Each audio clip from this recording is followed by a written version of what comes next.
Dear students, welcome to the classes of Array Academy.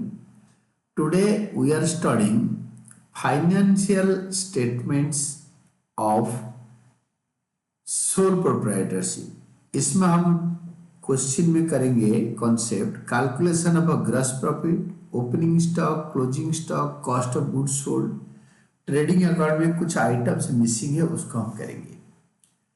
तो question दे रखा है calculate closing stock from the following details: opening stock, cash sales, purchases, credit sales, rate of gross profit and cost 33 1/3% दे रखा है। तो हम अब ऐसे स्टार्ट करते हैं कि सेल्स के ऊपर लिखा है rate of gross profit and cost. पहले तो हमें सेल्स चाहिए।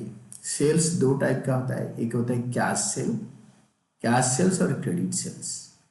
ये दोनों सेल्स के लिए पहले हम टोटल सेल्स निकालने के लिए दोनों को ऐड कर देंगे। हमने कैश सेल और क्रेडिट सेल दोनों देखा क्वेश्चन में, 60,000 और 40,000 दे रखा है। तो 60,000 40,000, तो हमारा 60,000 plus 40,000, cash cell 60,000, credit sale 40,000, तो टोटल हमारा 1,00,000 हो गया।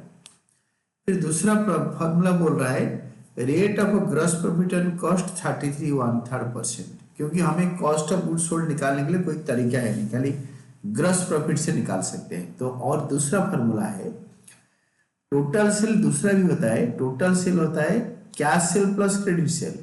फिर टोटल सेल होता है cost of sale plus gross profit, मिला के टोटल सेल होता है। ये cost of sale plus gross profit. तो नाउ 1,00,000 आपके टोटल सेल्स है, तो इसको एक अकाउंटिंग इक्वेशन में मैंने एक इक्वेशन बना दिया, LHS is equal RHS। Total sales is equal to cost of sales plus gross profit. तो 1,00,000 टोटल सेल है, कॉस्ट ऑफ सेल, तो कॉस्ट ऑफ सेल है। एक ग्रॉस प्रॉफिट के बारे में बोला है rate of gross profit on cost 33 1/3%। 33 1/3% is equal to 1/3, ये वाला है 33 1/3%। This is cost of sales का 1/3 है। अगर सेल्स का 1/3 होता तो हम 1,00,000 का 1/3 करते, यहाँ पे 1,00,000 इंटू 1/3 करते। बट यहाँ पे बिग ट्रेडर, हम लोग कंपनी वाले, हम लोग क्या कर रहे हैं, या इंडिविजुअल बिजनेसमैन सोल प्रोप्राइटर, हम जितना हमारा कॉस्ट होता है उसका 1/3 हमारा प्रॉफिट होता है। तो कॉस्ट का 1/3, तो कॉस्ट को x ले लेंगे। तो और या implies that 1,00,000 is equal to x plus x/3। Cost of sales यहाँ पे ब्रैकेट में लिख दो, लेस्ट कॉस्ट ऑफ सेल्स भी x। मैंने नहीं लिखा बट आप लिख देना। देन x प्लस x/3, ये ऊपर न्यूमरेटर में x आएगा डिवाइड बाई 3, और 1,00,000 is equal to 3x plus x/3, और that is 1,00,000 is equal to 4x/3, और x is equal to 3,00,000 into 3/4, that is equal to x।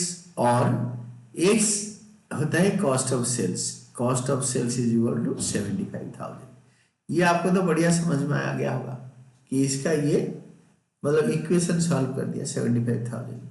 और हमारा एक फॉर्मूला होता है टोटल सेल, तो 1,00,000 दे रखा है, कॉस्ट ऑफ सेल 75,000 आ गया, तो ये वाला इधर लिखो, ग्रॉस प्रॉफिट 25,000 आएगा। तो now gross profit is equal to total sales minus cost of sales. ये ग्रॉस प्रॉफिट को इधर रखा और कॉस्ट ऑफ सेल्स को यहाँ से माइनस कर दिया। तो इसका वैल्यू पुट कर दो, 1,00,000 माइनस 75,000 इज इक्वल टू 25,000, ये ग्रॉस प्रॉफिट है। टेस्ट करने के लिए हम क्या करेंगे ना, 75,000 का 1/3 करो that is equal to 25,000। This is what gross profit is. अभी देखो क्लोजिंग स्टॉक निकालना है। क्लोजिंग स्टॉक का फॉर्मूला होता है cost of goods sold formula, that is opening stock plus purchases plus gross profit minus total sales. Closing stock brain में रखो, trading account में जाओ, ट्रेडिंग अकाउंट को ऐसे बनाओ। ट्रेडिंग अकाउंट का डेबिट साइड में होता है 2 ओपनिंग स्टॉक, तो opening stock, 2 purchases plus gross profit, 2 gross profit plus gross profit, और क्रेडिट साइड में होता है क्लोजिंग स्टॉक एंड सेल्स। तो सेल्स को माइनस करो और ये अपने आप क्लोजिंग स्टॉक निकलेगा। आप ट्रेडिंग अकाउंट फॉर्मेट तो आपने अभी तक याद कर लिया, तो अपने माइंड मैपिंग के हिसाब से आप क्लोजिंग स्टॉक को के लिए डेबिट साइड से ऐड करके क्रेडिट साइड का टोटल सेल्स माइनस करोगे तो will be getting closing stock. आपको यहाँ पे सारे वैल्यू है। ओपनिंग स्टॉक बुक में दे रखा है आपके 20,000 और वो परचेजेस आपके क्वेश्चन में दे रखा है दैट इज 70,000 और बाकी ग्रॉस प्रॉफिट आपने अभी भी निकाला 25,000, टोटल सेल्स माइनस 1,00,000 निकाल दो सीधा। तो you have got the values, put them and get the answer. Value put करने के बाद ओपनिंग स्टॉक बुक में दे रखा है क्वेश्चन में, परचेजेस क्वेश्चन में दे रखा है 70,000, ग्रॉस प्रॉफिट आपने निकाला 25,000 और टोटल सेल्स आपने यहाँ पे निकाला है 1,00,000। ये 1,00,000 को यहाँ से माइनस करो, you will be getting 15,000 as the closing stock, क्योंकि ट्रेडिंग अकाउंट का फॉर्मूला मैंने अप्लाई कर दिया। This is all about your answer. मुझे लग रहा है कि आपको अच्छी तरह समझ में आया होगा। अगर नहीं आया तो आप उसको बार बार अच्छी तरह कर सकते हो। And this is all about your answer.